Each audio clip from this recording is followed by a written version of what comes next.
ನಾನು ಒಂದು ಮಾತು ಇವತ್ತು ಹೇಳ್ತಾ ಇದ್ದೀನಿ. ನಮ್ಮ ಪೊಲೀಸ್ ಸ್ನೇಹಿತರು ಕೂಡ ಇದ್ದಾರೆ. ದಯವಿಟ್ಟು ತಾವು ಮುಂದೆ ಬಂದರೆ ನನಗೆ ಇನ್ನೂ ಅನುಕೂಲ ಆಗುತ್ತೆ. ನೀವೇನು ಕ್ಯಾಮ್ರಾ ಹಿಡಿತಾ ಇದ್ದೀರಿ, ದಯವಿಟ್ಟು ಮುಂದೆ ಬಂದು ಹಿಡೀರಿ. ನಿಮ್ಮ ಬಗ್ಗೆ ನನಗೆ ಭಾಳ ರೆಸ್ಪೆಕ್ಟ್ ಇದೆ.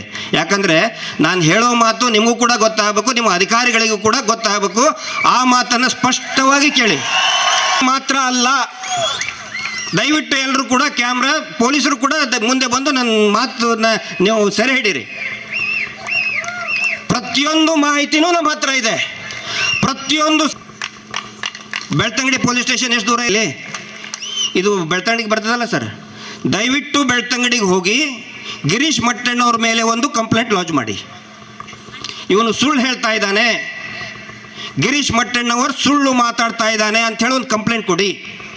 ಅವಾಗ ಏನಾಗುತ್ತೆ, ಪೊಲೀಸ್ ಅಧಿಕಾರಿಗಳು ನನಗೊಂದು ಇದನ್ನು ಬರೀಲಿ, ಏನು, ನೀವು ಉಜ್ರೆ 3ನೇ ತಾರೀಕು ಡಿಸೆಂಬರ್ 3ನೇ ತಾರೀಕಿಗೆ ತಪ್ಪು ಮಾತಾಡಿ ದಾರಿ ತಪ್ಪಿಸುತ್ತಿದ್ದೀರಿ, ನಿಮ್ಮಲ್ಲಿ ಸಾಕ್ಷಿ ಇದ್ದರೆ ಒಂದು ಡೇಟ್ ಕೊಡಿ, 7 ದಿನಗಳ ಒಳಗಾಗಿ 14 ದಿನಗಳ ಒಳಗಾಗಿ ನೀವು ನಮ್ಮ ಹತ್ತಿರ ಬಂದು ಸಾಕ್ಷಿಯನ್ನು ಹಾಜರುಪಡಿಸಿ ಅಂಥೇಳಿ ಒಂದು ರೈಟಿಂಗ್ನಲ್ಲಿ ನನಗೆ ಕೊಡಿ. ಆನ್ ರೆಕಾರ್ಡ್ ಹೇಳ್ತಾ ಇದ್ದೀನಿ. ಒಂದು ವೇಳೆ ನಾನು ಸಾಕ್ಷಿಯನ್ನು ಮಾಧ್ಯಮಗಳನ್ನೆಲ್ಲವನ್ನೂ ಕೂಡ ಕರಿತಾ ಇದ್ದೇನೆ. ಆಗಲೇ ಪ್ರಸನ್ನ ಅಕ್ಕನೂ ರಿಕ್ವೆಸ್ಟ್ ಮಾಡಿಕೊಂಡ್ಲು, ನಾನು ರಿಕ್ವೆಸ್ಟ್ ಮಾಡ್ಕೊಳ್ತಾ ಇದ್ದೀನಿ. ಈ ರಾಜ್ಯದ ದೇಶದ ಎಲ್ಲ ಚಾನಲ್ಗಳು ಕೂಡ ಬರಲಿ ನನ್ನ ಮುಂದೆ. ಎಲ್ಲ ನೊಂದವರನ್ನು ಕೂಡ ನೇರವಾಗಿ ಸಾಲಾಗಿ ನಿಲ್ಲಿಸಿ ತೋರಿಸ್ತೇನೆ ನಾನು. ಒಂದು ವೇಳೆ ನಾನು ಸುಳ್ಳು ಮಾತಾಡ್ತಾ ಇದ್ರೆ ಪೊಲೀಸ್ ಅಧಿಕಾರಿಗಳಿಗೆ ವಿನಂತಿ ಮಾಡ್ಕೋತಾ ಇದ್ದೇನೆ, ನಾನು ದಯವಿಟ್ಟು ನನ್ನನ್ನು ಅರೆಸ್ಟ್ ಮಾಡಿ ಜೈಲಿಗೆ ಹಾಕಿ. ಗಿರೀಶ್ ಮಟ್ಟಣ್ಣವರನ್ನ ಅವತ್ತಿನ ದಿನಾನೇ ಜೈಲಿಗೆ ಹಾಕಿ. ಜನಜಾಗೃತಿ ಸಭೆಗಳಲ್ಲಿ ಗಿರೀಶ್ ಮಟ್ಟಣ್ಣನವರು ಹೇಳ್ತಾ ಇದ್ದಿದ್ದು, ಈ ಮೊಬೈಲ್ನಲ್ಲಿ ಸಾಕ್ಷಿ ಇದೆ, ಈ ಮೊಬೈಲ್ನಲ್ಲಿ ಸಾಕ್ಷಿ ಇದೆ, ನನ್ನನ್ನು ಅರೆಸ್ಟ್ ಮಾಡಿ ನಾನು ಸಾಕ್ಷಿ ಕೊಡ್ತೀನಿ ಅಂತ ಹೇಳ್ತಾ ಇದ್ದಿದ್ದು. SIT ಅವರು ಗಿರೀಶ್ ಮಟ್ಟಣ್ಣನವರ ಮೊಬೈಲನ್ನು ವಶಕ್ಕೆ ಪಡ್ಕೊಳ್ತಾರೆ. ಸೋಷಿಯಲ್ ಮೀಡಿಯಾದಲ್ಲಿ ಆಕ್ರಂದನ ಪ್ರಾರಂಭ ಆಗುತ್ತೆ. ಅಸತ್ಯ, ಅನೀತಿ, ಅನ್ಯಾಯ, ಅಧರ್ಮಗಳನ್ನು ಪೋಷಣೆ ಮಾಡ್ತಾ ಇರುವಂಥವರು ಗಿರೀಶ್ ಮಟ್ಟಣ್ಣನವರು ಹೇಳ್ತಾ ಇದ್ದಾರೆ, ನನ್ನ ಮೊಬೈಲ್ನೆಲ್ಲ ತಗೊಳ್ಳಿ, ನೀವು ಸಾಕ್ಷಿಯಾಗಿ ಪರಿಗಣಿಸಿ ಅಂತ ಹೇಳಿದ್ದೇನೆ ಅಂತ. ಮುಂಚೆನೇ ನಾನು ಹೇಳಿದ್ದೆ ಅಂತೇಳಿ ಗಿರೀಶ್ ಮಟ್ಟಣ್ಣನವರು ಜನಜಾಗೃತಿ ಸಭೆಯಲ್ಲಿ ಹೇಳ್ತಾ ಇದ್ದಿದ್ದು, ಈ ಮೊಬೈಲ್ನಲ್ಲಿ ಸಾಕ್ಷಿ ಇದೆ, ಐ ವಿಟ್ನೆಸ್ ಇದೆ ಅಂತ. ಅವರು ಐ ವಿಟ್ನೆಸ್ ಇದೆ ಅಂತ ಹೇಳಿದ್ದನ್ನೇ ಇವತ್ತು ಸುಪ್ರೀಂ ಕೋರ್ಟ್ಗೆ ಕೊಟ್ಟಿರುವಂಥದ್ದು. ವಿಟ್ನೆಸ್ ಪ್ರೊಟೆಕ್ಷನ್ ಆ್ಯಕ್ಟಲ್ಲಿ ಆ ಸಾಕ್ಷಿಗಳಿಗೆ ಪ್ರೊಟೆಕ್ಷನನ್ನು ಕೊಡಬೇಕು ಅಂತೇಳಿ ಸುಪ್ರೀಂ ಕೋರ್ಟ್ ಆದೇಶ ಮಾಡಿರುವಂಥದ್ದು. ಇವತ್ತು SIT ಅವರು ಗಿರೀಶ್ ಮಟ್ಟಣ್ಣನವರ ಹಳೆಯ ಮೊಬೈಲನ್ನು ತಗೊಂಡಿದ್ದಾರೆ ಅಂತಂದರೆ ಆ ಮೊಬೈಲಲ್ಲಿರುವಂಥ ಸಾಕ್ಷಿಗಳನ್ನು ಅವರು ಪರಿಗಣನೆಗೆ ತೆಗೆದುಕೊಳ್ತಾರೆ. ಆಗಲಿ ಗಿರೀಶ್ ಮಟ್ಟಣ್ಣನವರ ಮೊಬೈಲ್ನಲ್ಲಿರುವಂಥ ಸಾಕ್ಷಿಗಳು ಇವತ್ತು ಚಿನ್ನಯ್ಯ ಊತು ಹಾಕಿದ್ದಂತಹ ಏನು ಅಗದಾಗ 16 ಕಡೆ ಅಗಿತಾನೆ, 3 ಕಡೆ ಅಸ್ಥಿ ಪಂಜರಗಳು ಸಿಕ್ಕಿದ್ದಾವೆ, ಬಂಗ್ಲೆಗೂಡದಲ್ಲಿ 106 ಮೂಳೆಗಳು ಸಿಕ್ಕಿದ್ದಾವೆ ಅಂತಂದರೆ ಅದಕ್ಕೆ ಪೂರಕವಾದಂತಹ ಸಾಕ್ಷಿಗಳು ಅದರಲ್ಲಿ ಇರ್ಬೋದಲ್ಲ. ಸೌಜನ್ಯಗೆ ಸಂಬಂಧಪಟ್ಟಂಥ ಸಾಕ್ಷಿಗಳು ಇರಬೇಕಲ್ಲ. ಇದ್ರೆ ಎಷ್ಟು ಖುಷಿ ಆಗುತ್ತೆ. ಈ ಯಾರು ಅತ್ಯಾಚಾರಿಗಳಿದ್ದಾರೋ, ಯಾರು ಕೊಲೆಘಾತಕರಿದ್ದಾರೋ, ಯಾರು ಅಸ್ಥಿ ಪಂಜರಗಳನ್ನು ಊತಾಕ್ಸ್ಲಿಕ್ಕೆ ಇದು ಮಾಡಿದ್ರು, ಯಾರು ಡೈರೆಕ್ಷನ್ ಕೊಟ್ಟರು, ಎಲ್ಲದರ ಬಗ್ಗೆ ಸಾಕ್ಷಿ ಇರ್ಬೋದಲ್ಲ.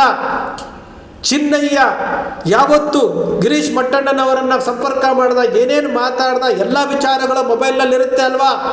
ಇಲ್ಲಿ ನಾವು ಕೇಳ್ತಾ ಇರ್ಬೋದು, ಸತ್ಯ ಹೊರಗಡೆ ಬರಬೇಕು ಅಂತ, ನ್ಯಾಯ ಗೆಲ್ಲಬೇಕು ಅಂತೇಳಿ. ಅದು ಚಿನ್ನಯ್ಯನ ವಿಚಾರ ಆಗಿರ್ಬೋದು, ಸೌಜನ್ಯ ವಿಚಾರ ಆಗಿರ್ಬೋದು, ಆನೆ ಮಾವುತನ ವಿಚಾರ ಆಗಿರ್ಬೋದು, ಎಲ್ಲವೂ ಸಹ ಹೊರಗಡೆ ಬರಬೇಕು ಅಂತ. SIT ಅವರು ಗಿರೀಶ್ ಮಟ್ಟಣ್ಣನವರ ಮೊಬೈಲು ವಶಕ್ಕೆ ತೆಗೆದುಕೊಂಡ್ರು ಅಂತ ತಕ್ಷಣ ಏನೆಲ್ಲ ಪ್ರೊಪಗಂಡಗಳನ್ನು ಯೂಸ್ ಮಾಡ್ತೀರಿ ನೀವು, ಏನೆಲ್ಲ ಸುದ್ದಿಗಳನ್ನು ಹರಿದಾಡಿಸ್ತೀರಿ ನೀವು. ಯಾಕೆ? ಅದೇ ಸುಪ್ರೀಂ ಕೋರ್ಟಲ್ಲಿ ಸೌಜನ್ಯ ಪ್ರಕರಣ ಅಡ್ಮಿಟ್ ಆಗಿ 2 ವಿಚಾರಣೆ ಆಯ್ತಲ್ಲ, ಯಾಕೆ ಮಾತಾಡ್ತಾ ಇಲ್ಲ? ಸಂತೋಷ್ ರಾವ್ ಹೇಳ್ತಾ ಇದ್ದಾರಲ್ಲ, ನನಗೆ ಅನ್ಯಾಯ ಆಗಿದೆ ಅಂತ ಸುಪ್ರೀಂ ಕೋರ್ಟ್ಗೆ ಹೋದ್ನಲ್ಲ, ಯಾತಕ್ಕೆ ಮಾತಾಡ್ತಾ ಇಲ್ಲ? ಇಲ್ಲಿ ಚಿನ್ನಯ್ಯ 3 ಕಡೆ ಅಸ್ಥಿ ಪಂಜರಗಳನ್ನು ಹುಡುಕೊಟ್ನಲ್ಲ, ಆ ಅಸ್ಥಿ ಪಂಜರಗಳ ಬಗ್ಗೆ ಯಾಕೆ ಮಾತಾಡ್ತಾ ಇಲ್ಲ? ಚಿನ್ನಯ್ಯ ಯಾವತ್ತು ಅಸ್ಥಿ ಪಂಜರಗಳನ್ನು ಹುಡುಕೋದಕ್ಕೆ ಪ್ರಾರಂಭ ಮಾಡಿದ್ನೋ, ವಿಧಾನಸಭೆ ವಿಧಾನ ಪರಿಷತ್ನಲ್ಲಿ ಇಡೀ ಸರ್ಕಾರ ವಿರೋಧ ಪಕ್ಷಗಳು ಅದನ್ನು ನಿಲ್ಲಿಸಬೇಕು ನಿಲ್ಲಿಸಬೇಕು ನಿಲ್ಲಿಸಬೇಕು ಅಂತ ಮಾಡಿದ್ವಲ್ಲ, ಯಾವ ಮಾಧ್ಯಮಗಳಾದರೂ ಯಾತಕ್ಕೆ ನಿಲ್ಲಿಸಬೇಕು ಅಂತ ಮಾತಾಡಿದ್ವಾ? ಯಾವ ಮಾಧ್ಯಮಗಳಾದವು? ಒಂದಷ್ಟು ಜನ ಬಂದರು, ವ್ಯೂಸ್ಗೋಸ್ಕರ ಬಂದರು, ಓಡೋದ್ರು. ಯಾರೋ ಒಬ್ರು ಎಂಜಿಲ್ ಕಾಸು ಹಾಕಿದ್ರು, ತಿನ್ಕೊಂಡು ಹೊಟ್ಟೋದ್ರು. ಕಾರ್ ರ್ಯಾಲಿಗಳ ಬಗ್ಗೆ ಸುದ್ದಿ ಮಾಡಿದ್ರು, ಧರ್ಮ ಯುದ್ಧದ ಬಗ್ಗೆ ಸುದ್ದಿ ಮಾಡಿದ್ರು, ಪ್ರಾಮಾಣಿಕವಾಗಿ ನ್ಯಾಯದ ಪರವಾಗಿ ಸುದ್ದಿ ಮಾಡಿದ್ರೇನ್ರಿ? ನ್ಯಾಯದ ಪರವಾಗಿ ಸುದ್ದಿ ಮಾಡಿದ್ರ? ಇವತ್ತು ಸೋಷಿಯಲ್ ಮೀಡಿಯಾದಲ್ಲಿ ಬಾಯ್ ಬಡ್ಕೊಳ್ತಾ ಇದ್ದೀರಲ್ಲ, ಯಾವ್ಯಾವ ರೀತಿ ಬಾಯ್ ಬಡ್ಕೊಳ್ತಾ ಇದ್ದೀರಿ?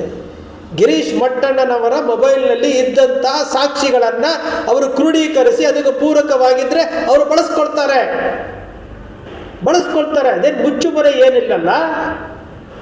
ಜನಜಾಗೃತಿ ಸಭೆಗಳಲ್ಲಿ ಗಿರೀಶ್ ಮಟ್ಟಣ್ಣನವರು ಹೇಳಿರುವಂತಹ ವಿಚಾರ, ಈ ಮೊಬೈಲ್ನಲ್ಲಿ ಸಾಕ್ಷಿ ಇದೆ, ಈ ಮೊಬೈಲ್ನಲ್ಲಿ ಸಾಕ್ಷಿ ಇದೆ ಅಂತೇಳಿ.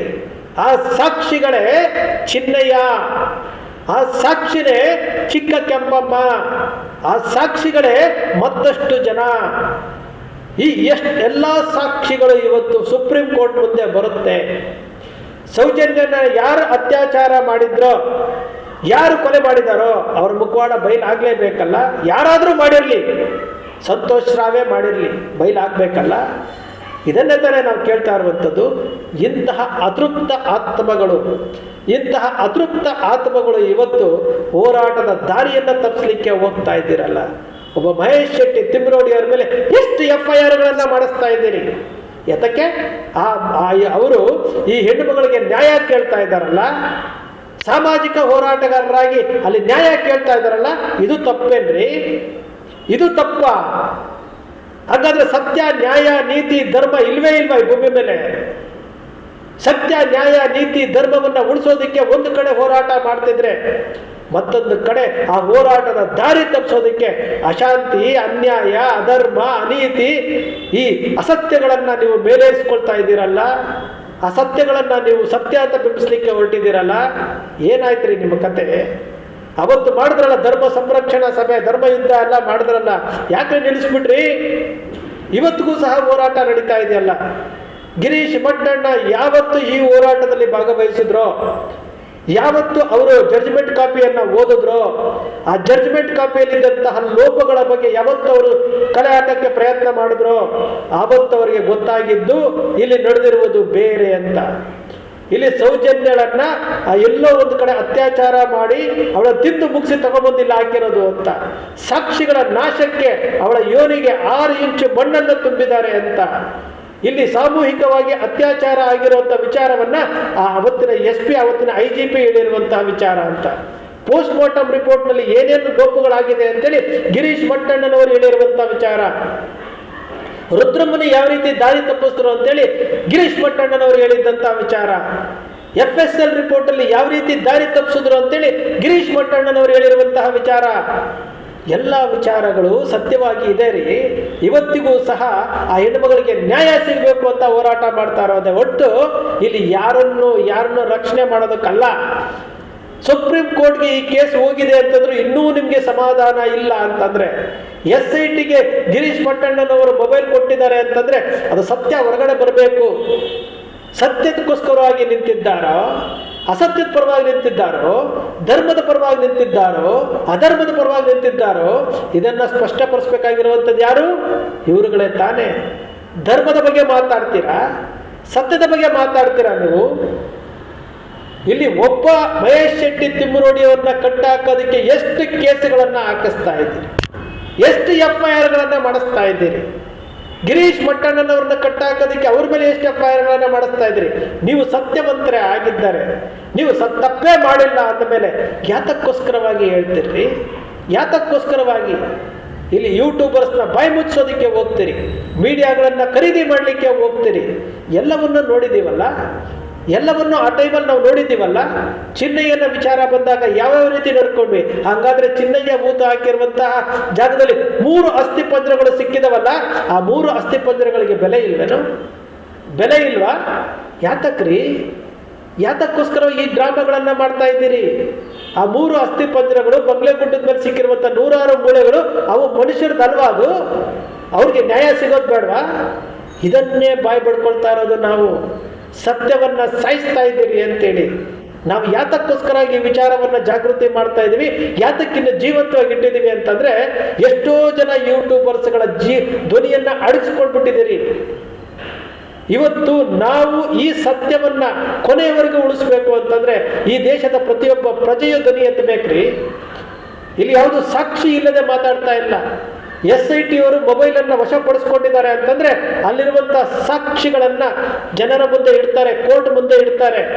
ಗಿರೀಶ್ ಮಟ್ಟಣ್ಣನವರು ಏನಾದರೂ ಸೃಷ್ಟಿ ಮಾಡಿದ್ದರೆ, ಗಿರೀಶ್ ಮಟ್ಟಣ್ಣನವರು ಸೌಜನ್ಯ ವಿಚಾರದಲ್ಲಿ ಸೃಷ್ಟಿ ಮಾಡಿದ್ದರೆ ಅಥವಾ ಚಿನ್ನಯ್ಯನ ವಿಚಾರದಲ್ಲಿ ಸೃಷ್ಟಿ ಮಾಡಿದರೆ ಗಿರೀಶ್ ಮಟ್ಟಣ್ಣನವರಿಗೆ ಶಿಕ್ಷೆ ಆಗುತ್ತೆ. ಅದಕ್ಕೆ ಯಾಕೆ ಈ ರೀತಿಯಾದಂಥ ಸಂಭ್ರಮಾಚರಣೆ ನಿಮಗೆ? ಯಾಕೆ? ಎಲ್ಲವೂ ಸಹ ಪಾರದರ್ಶಕವಾಗಿ ಕೆಲಸ ಮಾಡ್ತಾ ಇದೆ, ಎಲ್ಲವೂ ಸಹ ಪಾರದರ್ಶಕವಾಗಿ ಕೆಲಸ ಆಗ್ತಾ ಇದೆ.